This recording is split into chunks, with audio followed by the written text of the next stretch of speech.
बिस्मिल्लाहिर्रहमानिर्रहीम। अस्सलामुअलैकुम। हकीम हाजी नासर अल सहाब दवाखाना। नाजरीन, आज जो मैं नुस्खा आपके लिए लेकर आया हूँ, ये कोई लंबा चौड़ा नुस्खा नहीं है, बस एक दो चीज़ें हैं वो आप मेरे बताए हुए तरीके के मुताबिक इस्तेमाल करें। इंशाअल्लाह ताला आपको इसका इतना फ़ायदा होगा कि आपकी टाइमिंग और शहबत जिस दिन आप ये इस्तेमाल करेंगे ये भरपूर हो जाएगी। यानी जो लोग वैगरा इस्तेमाल करते हैं और वो कहते हैं कि वैगरा से बेहतर कोई दवाई नहीं है, तो वो ये मेरा नुस्खा, ये टोटका मेरा इस्तेमाल करें। इंशाअल्लाह ताला उनको वैगरा से भी ज़्यादा इसके फ़वाद हासिल होंगे। वैगरा के नुकसानात सारी दुनिया जानती है कि उसके क्या नुकसान हैं। यानी वो गुर्दों को डैमेज करती है, गुर्दों को ख़राब करती है।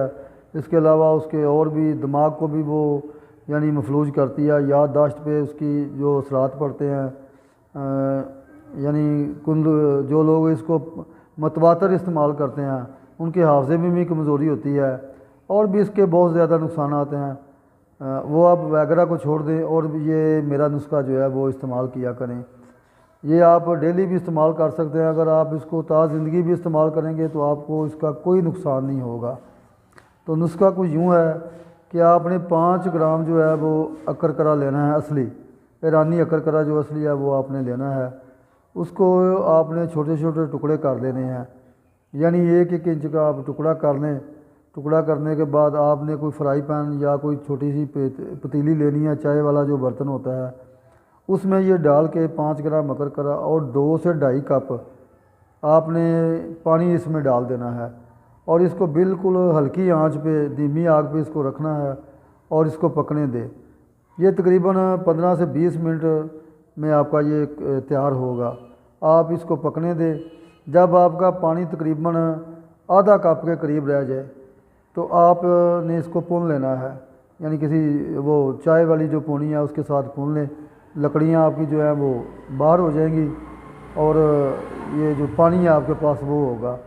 और वैसे भी जब आप इसको पकने देंगे, जब आपका पानी भी आधा रह जाएगा तो आप इसको हाथों में मसल के देखें, ये आपके हाथों में बिल्कुल ऐसे जैसे पका हुआ चावल है, ये इस तरह मसला जाएगा। यानी इस हालत में आपने इसको जब पहुंच जाए तो वो आपका तैयार है। तो जब ये इस हालत में पहुंच जाए तो आपने इसको भून लेना है। भून के फिर आपने वो दोबारा जो पानी है जो आपका आधा कप या पौना कप रह गया है उसको दोबारा फ्राई पैन में डाल दें। जब आप इसको डालेंगे तो इसको फिर आपने आग पे रखना है। जब वो भी तकरीबन पौना कप जो आधा कप आपने डाला है वो भी आधा पानी रह जाए तो फिर आपने इसमें 1 गिलास जो है दूध का वो डाल देना है, और दूध को आपने पकने देना है।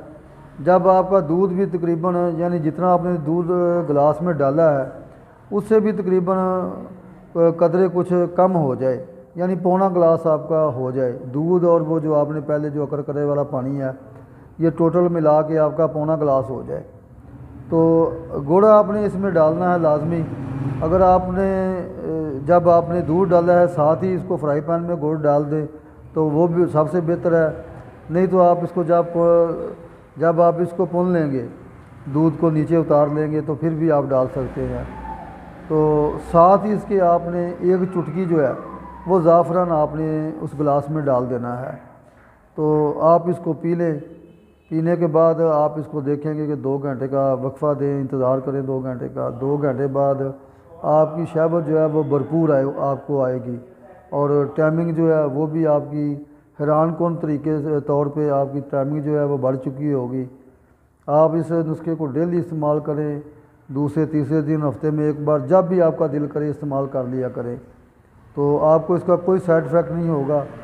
जिन लोगों को वैगरा के यानी नुकसानात हो चुके हैं वो समझते हैं कि वैगरा कितनी नुकसानदेह है। तो आप वैगरा को छोड़कर मेरा ये नुस्खा इस्तेमाल करें। इंशाअल्लाह ताला उनको इसका भरपूर फ़ायदा भी होगा, और टाइमिंग और शहबत उनकी यानी उनके नफ्स में इतना तनाव आ जाएगा कि वो यानी वो खुद देखेगा कि उसके नफ्स में कितना तनाव है, कितनी सख्ती आ गई है। वो वैगरा से भी इतनी सख्ती नहीं आती जितनी इससे आती है। लेकिन आपने इसको बनाना है इसी तरीके से है। इसमें गुड़ ऐड करें और ज़ाफ़रान की 1 चुटकी लाजमी ऐड करें। तो बाकी में आप मेरे चैनल को सब्सक्राइब करें शेयर करें, मेरी वीडियो को शेयर किया करें, लाइक करें, कमेंट्स करें। किसी किस्म का भी कोई मशवरा चाहिए या कोई मेडिसन मंगवानी हो तो मुझसे ऑनलाइन भी मंगवा सकते हैं।